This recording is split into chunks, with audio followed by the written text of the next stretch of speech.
I will revert back to you with a set of interesting questions with respect to conflicts of interest when we circle back. Madam President, there's quite a bit of, well, a lot of differences, but similarities between the Baltics as a post-Soviet region and the South Caucasus as a post-Soviet region. While the Baltics has seen less fracture and fragmentation, it did undergo through a process of development and strengthening that has allowed it to be an intricate part of the European Union and sort of the Euro-Atlantic project. The South Caucasus, of course, are still in a process facing a lot of complexities. Within the Baltics, Lithuania stands out as an example, and a very healthy example, of small state capacity building and resilience. One could say Armenia has a lot to learn from Lithuania. Based on your experience and how you understand these developments, what advice would Lithuania give Armenia for ensuring regional security and also being able to operate and function in a region that has not attained the level of stability required for healthy development? The worst thing is to make an advice to anybody, because even we're not able to advise ourselves sometimes, and we're behaving sometimes spontaneously, sometimes not very clever, but always having in mind our future, our statehoodness, and freedom and independence. This was our guiding direction, which helped us to make right choice where our friends are, with whom we could cooperate, and what path to choose. And on this path, of course, we were lucky that already from 2004, that means about 20 years, we are European members, and during these 20 years, we were able to reach almost 90% of European standard of living in 20 years, starting from very, very low.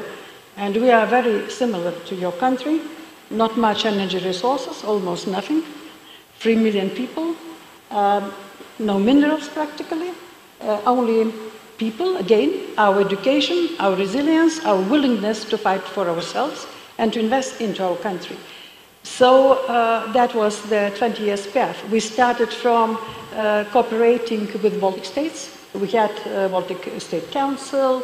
Of course, we got very serious, immediate support from Nordic countries, and we cooperated with Nordic countries very close, and then later with all European Union. So from this point of view, the decision to enter the economic security, I will say, club as European Union was very useful for us. But of course that meant a lot of reforms, a lot of responsibility by ourselves, and to build resilience by ourselves. And firstly, it's not just theory, it's about economic resilience. Economic resilience means energy resilience. Today, we are not, or we fully, 100%, do not depend on any country on energy resources. 10 years ago, we were 100% dependent on Russian gas. Today, 0. And that was a huge effort, not very cheap efforts, but all nations was united and understood that political independence could be based only on energy and economic independence. That not means that you're cutting all ties with a neighbor you don't like, no. But you can choose with whom and from whom you buy. And today we are able to do this. And that's our strength. Our political system is not able anymore to be bought or corrupted because we are choosing with whom and how to develop our country. And this I just wish as one of the examples where Armenia can learn, not exactly to do the same steps, but the goal of resilience, economic, energy resilience, is the basic and the main thing for your securing your independence, political and economic, and all statehoodness in the region. And then, of course, history was difficult. Europe always was a bubbling bubbling territories through centuries as Caucasus, and all of us, we're choosing flexibly, very creatively our path, all of us. The same today with you, the same with us. Some examples could be taken, not in full, but any good examples anyway need to be then adapted to the local conditions, local mentality, local traditions, including, for example, we have a so-called Kaliningrad corridor, where railway is, Russia can transit through our territory by full Lithuanian control, the commodities and people, but it's fully controlled by Lithuania. It's not under special treaty, it's purely technical intergovernmental arrangement.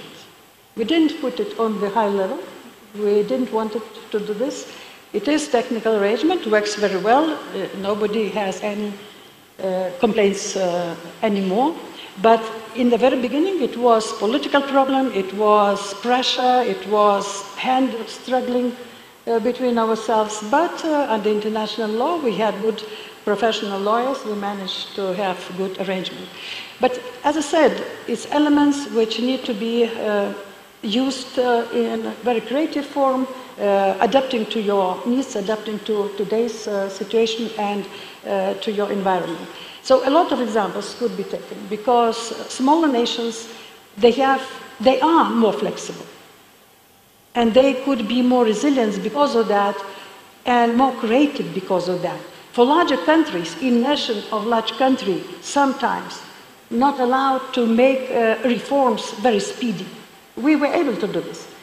Some countries were, including democratic reforms, were doing 100 years. We did it in 5 or 10 years. Our preparation for European membership and reform process took only 10 years for us. And we made everything from scratch and changed from scratch.